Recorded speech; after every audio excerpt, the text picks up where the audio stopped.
Early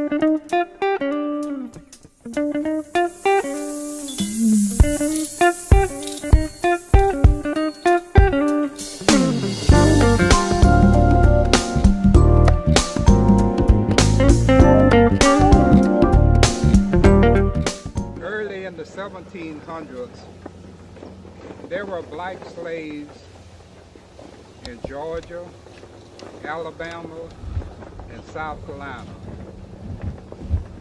These black slaves, a lot of them who wanted to escape from the misery of slavery, they escaped over into Spanish Florida. And a lot of these black people who escaped lived in the swamps such as the Okefenokee Swamp of Georgia and southern Florida. So what happened was these blacks that escaped over into Florida, the people gave them the name Maroons. And after a while, of course, a lot of people don't know that Spain owned Florida. And at one time, the Spanish government felt that the United States of America was going to take it from them because they couldn't get supplies, they couldn't get men here because they were at war with France. France. So what happened,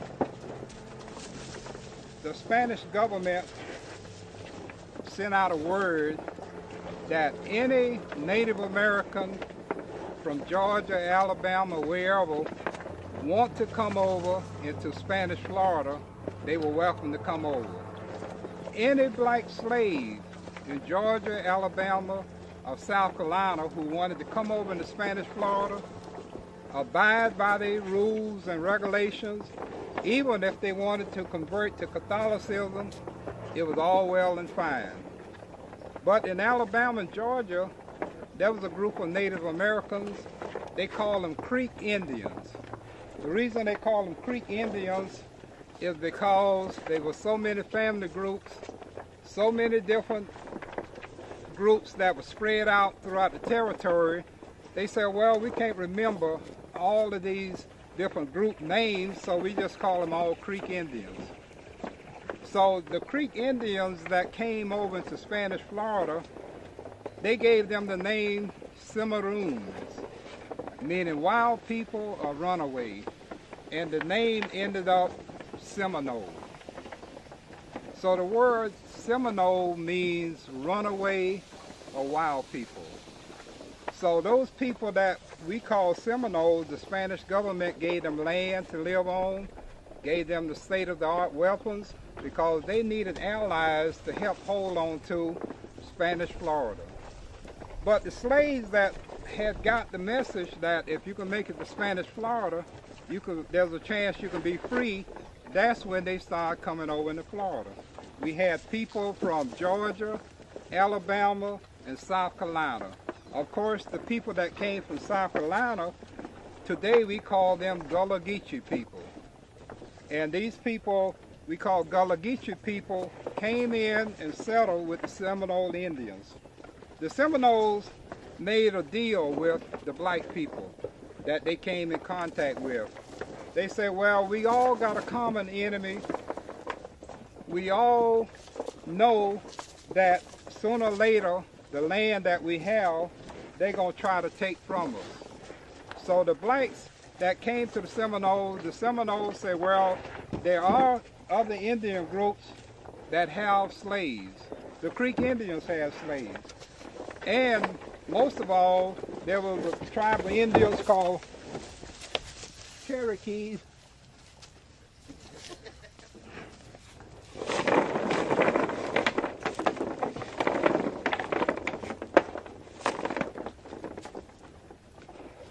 So the Seminoles say, well, we don't have no interest, really, to be in the slave business.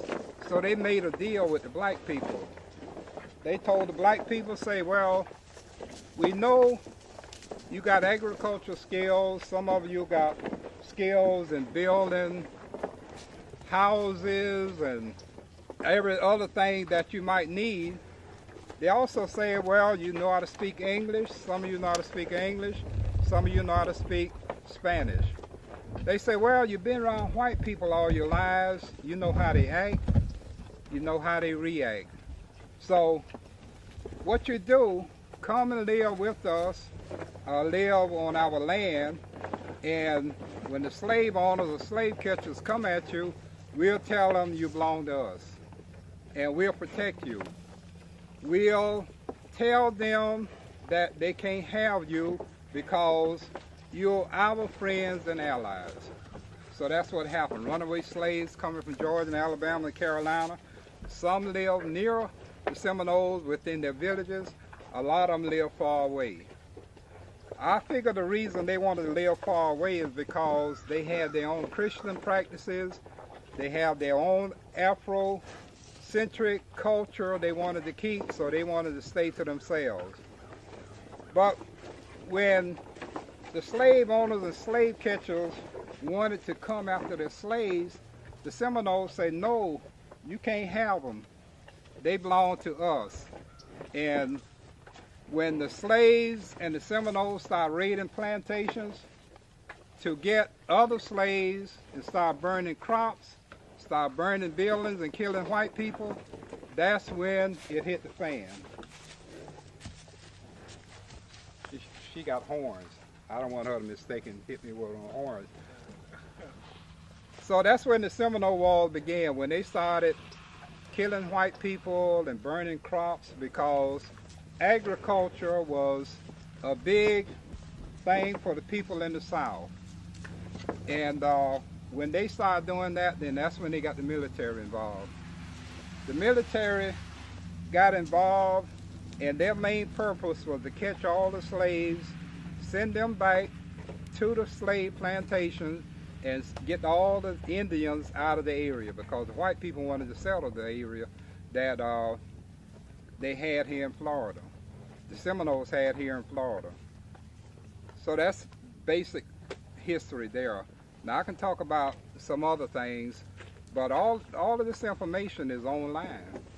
Well, that's what I want. Can you give us something that we don't hear about all the time?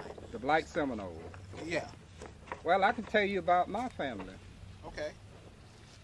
My great-granddaddy was a black man who lived in Lower Peachtree, Alabama. He undoubtedly lived with the Indians there at some time or point in his life. What he did, him and his wife and kids, he dressed up as a woman, and him and his wife and kids left Alabama and came down here in Central Florida to a place we call Hernando County. It's near a place called Brooksville. He came down and they lived with the Indians. And we wonder why would he leave Alabama and come to Florida instead of trying to go north. What it was, there was a group of Creek Indians had come down from Alabama and settled in Central Florida, Hernando County, and these people was called Eufaulers. And the Eufaula people settled there, and actually I've been to sites where they settled. It's similar to Alabama. We got clay hills and valleys, and so when he came down and brought his kids, my mom's granddaddy, he married a Seminole woman. He took her from a village called Chocochatty. Chocochatty means red town or red house. He took her to his farm, and that's where he had children by her. So that's where my Seminole bloodline come from. My great-great-grandmother, her name was Sally Sinclair, and his name was Hampton Sinclair. Now, it's a peculiar thing about a lot of people didn't get a chance to see her because he was one black man nobody wanted to tangle with. And you had some terrible times back then where even in that area, black people would be being lynched, all kind of atrocities performed against them. But he was the kind of man, black people didn't tangle with him, white people didn't tangle with him, nobody tangled with him. So he didn't allow nobody up on his property.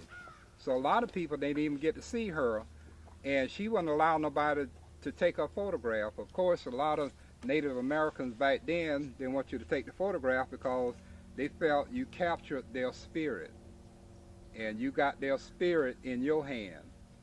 But believe it or not, when she died, they buried her under the house.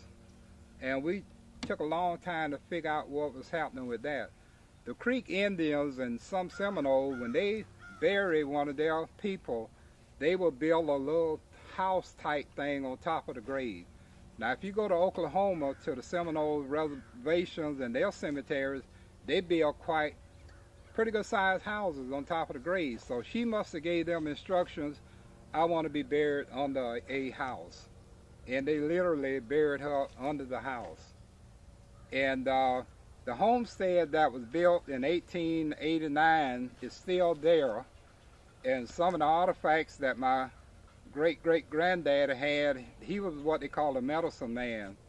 And my cousin still got some of the spoons and jars that he would mix up portions to heal different things. And he would chant different things to heal people spiritually.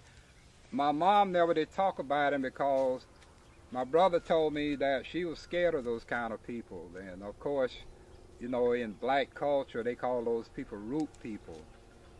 But in those days, black people couldn't go to the drugstore, and a lot of times doctors wouldn't even come into where a black settlement was because they didn't figure it was important. But black people had to figure out a way to heal themselves physically and also in a spiritual way. But of course, my granddaddy Hampton St. Clair, he ended up being the first pastor of the first black Baptist church in the community. So that's where my side of the family, Seminole side, came from. Now my dad on the other side, he came from Georgia. He came from a place called Sylvania, Georgia, Screven County, and he said he had Native American blood. He told my brother that he had Apache blood, but he left home as a young boy, and the probability he either was saying Yuchi or Appalachia. And historically, there was a lot of black people intermarried with Native American people because they did, as I said previously, they had a common enemy, and they did have that spiritual sense that they had some kind of kinship together. But during that time, the white people kept the Indians and the blacks apart because once they came together, they were a formidable foe.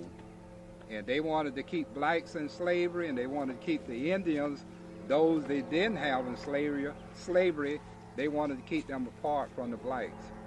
So basically, when you talk about black Seminoles, you're talking about black people in the early 1800s who came to live with the Seminoles out of the thought of they could be free. But if you Google in the black Seminoles, there's all kind of books on the subject. If you go to the images, you'll see pictures of me and my family. There's a lot of information. Matter of fact, I just came back from out in Texas in September, where a number of black people left here with Seminole people, and they were sent to Oklahoma. And when they got to Oklahoma, they were afraid that the slave catchers were going to catch them and send them back south. They left with a Native American chief called Kawakachi, and his name interpreted is Wildcat. They left along with a black man named John Horse, who was the interpreter and war leader, and they went all the way into Mexico. They had gotten word that the Mexican government had abolished slavery, so they went all the way to Mexico. And the Mexican government hired them as border guards because there was a raiding Apaches, there was a raiding Comanches, Comancheros, Banditos, and outlaws going back and forth across the border into Mexico and back into Texas. So the Mexican government hired these men because they were good trackers and they were men that knew how to fight using all type of weaponry. So they stayed there for a number of years, but when they came back over into the United States government gave them basically the same job of protecting their borders. And they called these men Black Seminole Scouts.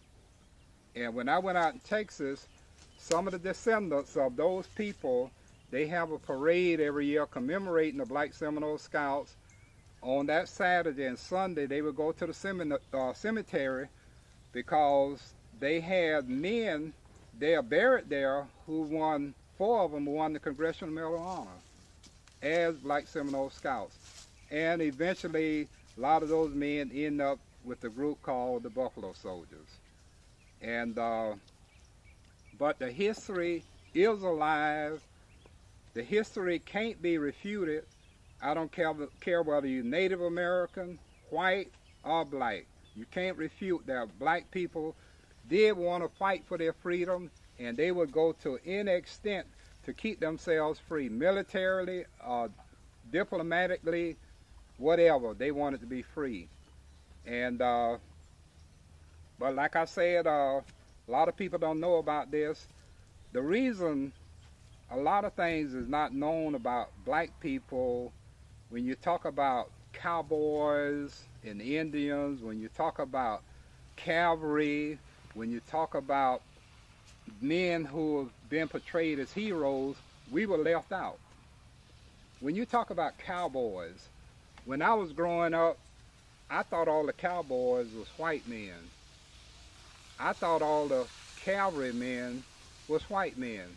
When I found out that 10% of the black men out west, they worked as cowboys. And the name cowboy was given to the black men. If you call a white man a cowboy back in those days, you had a fight on your hand. Because the black man never was a man, he always was a boy who worked the cows. But what happened when the novelists start making heroes out of men called cowboys, they left the black man out. When they started writing novels and books, then later on they started making movies, they left the black man out. Simply because they didn't want to show the black man in the light of being a hero. They didn't want to show him in the light as a man who had nerve to fight. Even when you talk about in the old days going to the movies where you always heard the cavalry coming, you heard the bugle blowing, and it was always the valiant white guys coming to save the settlers. But they don't tell you about the 9th and 10th Cavalry, all black men called Buffalo Soldiers. They don't tell you about that, who saved a lot of lives out on the American frontier, fighting the Indians to save the settlers. And we were involved not only from that time on up to modern day time, where black men gave their lives and had the nerves and fortitude to fight for this country. Believe it or not, the first man to die in the American Revolution was a black man called Crispus Attucks. From Crispus Attucks all the way to Afghanistan, Pakistan, we've been fighting for this country and our freedom since then. Even in modern day times, the word never had gotten out till movies was made about the Tuskegee Airmen. It was said a black man didn't have the mentality to fly airplanes. There were tank groups that black men were in. They say they didn't have the mentality to drive a tank. This whole thing about black men and the stereotypical thing that they showed in the old movies about Mantan, Molan, and number of stars, when you say boo, their eyes got big and they took off running. All of that was created to put in the mind that black people didn't have any nerve. They don't tell you about the African warriors. They don't tell you about, even coming up in modern day times, that the Zulus almost conquered them. If they'd had the technology and the weaponry, they would have conquered them. But it's all something to deny black people as being human beings, Black people are human beings that want to raise their families in comfort and in peace. There was a black man not far from where I am. He had a village, and it was called Palaklakaha. Palaklakaha means many ponds. I've been on archaeological digs there with Dr. Terrence White when he was at the University of Florida. Abraham was the interpreter for a chief named Micanopy. Abraham was called the sense bearer. Abraham, he was the man that talked to the white officials on behalf of Micanopy. The reason they called him a sense bearer because he could make sense out of what the white man was saying. He could make sense out of what the Indian was saying. And this man was smart enough and had enough mental capacity to always, when he talked with white people, to make sure the better end of it was for his own black people. He was called Negro Abraham, and he escaped from slavery from a family, I think Dr. Sierra family, and he escaped to the Native Americans we call Seminoles. He could speak their language. It was probably Muskogee Creek that he learned to speak. He could have learned how to speak Miccosukee or Hitchiti, but he was very famous in negotiating with white people on the behalf of the Seminole Indians and their black allies. I have a question. The descendants of the Seminoles, what are they doing in Florida? What is their position in Florida today, those descendants? The descendants in Florida, there's a few people know their heritage. Even today, the Seminole tribe of Florida got 5 or 6 reservations here. And the one that's predominantly black is the reservation in a place called Fort Pierce. Like I said earlier, this history about the blacks and their participation in the Seminole Wars, really, if you're not a history major, anthropology, or archaeology professor, attaining to be a professor, sometime in your educational process, you don't even come in contact with it. There's a lot of black people got Native American blood, but white people set up a stereotype that you got to look like a Native American. You got to have high cheekbones, you got to have the broad hook nose, and you got to have straight hair. That don't always work. Coffee washes out milk a lot of times, but it's still coffee. And what I'm saying, I've been on the reservation with little light-skinned boys who look Indian. Their hair was in a big afro and just as naughty as any other black person. I've seen the little black one, dark-skinned one, have hair all the way down the shoulder. So which one look like an Indian? It's whatever people set up what the Indian's supposed to look like. All the Indians don't look alike.